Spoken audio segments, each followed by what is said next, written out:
Kidlat News Updates. Mga balita ngayon, dating miyembro ng Abu Sayyaf Group na may patong-patong na kaso arestado sa Basilan matapos ang 13 taong pagtatago. 93 million pesos na halaga ng Peking Crocs na samsam sa Pampanga. Mga sundalong nagsilbi sa halalan, pinasalamatan ni AFP Chief of Staff Bronner. Ako po si Cesar Sorian para ihatid ang mga nangungunang balita sa buong kapuluan.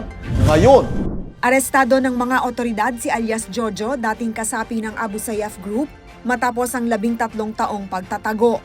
Ayon sa Criminal Investigation and Detection Group o CIDG Basulta, Basilan PFU, noong nakaraang linggo sa Barangay Lanote, Isabela City, Basilan. Si Jojo ay sangkot umano sa Lamitan Siege noong 2001 at may kinakaharap na 4 na kaso ng kidnapping at 9 na kaso ng murder. Ang matagumpay na operasyon ay resulta ng pinagsanib na puwersa ng CIDG, Intelligence Group, Special Action Force, Regional Mobile Force Battalion 9 at lokal na pulisya.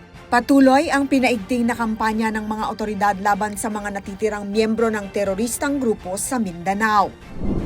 Tinatayang 93 million pesos na halaga ng Peking sapatos na may tatak Crocs ang nasamsam ng mga otoridad sa mga bodega sa San Simon, Pampanga kamakailan. Sa bisa ng search warrants, sinalakay ng CIDG Pampanga PFU at CIDG MCIU ang Global Asiana Business Park at Golden Sun 999 compound.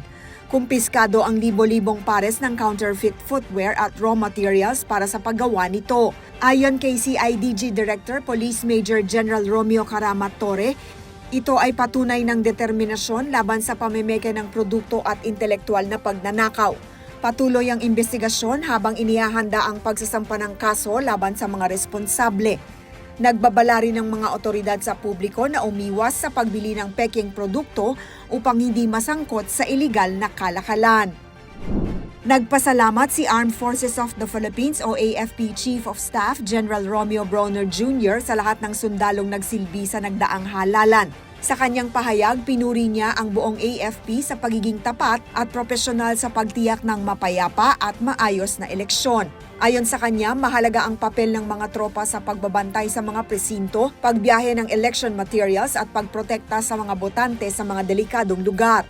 Muli ninyong pinatunayan na ang AFP ay haligi ng demokrasya, hindi kampi kaninuman, ani Bronner. Nagpasalamat din siya sa mga mamamayang Pilipino sa tiwala, pagkakaisa at aktibong pakikilahok sa halalan. Anya, ang pagiging mapagbantay ng taong bayan ang tunay na nagpapalakas sa demokrasya.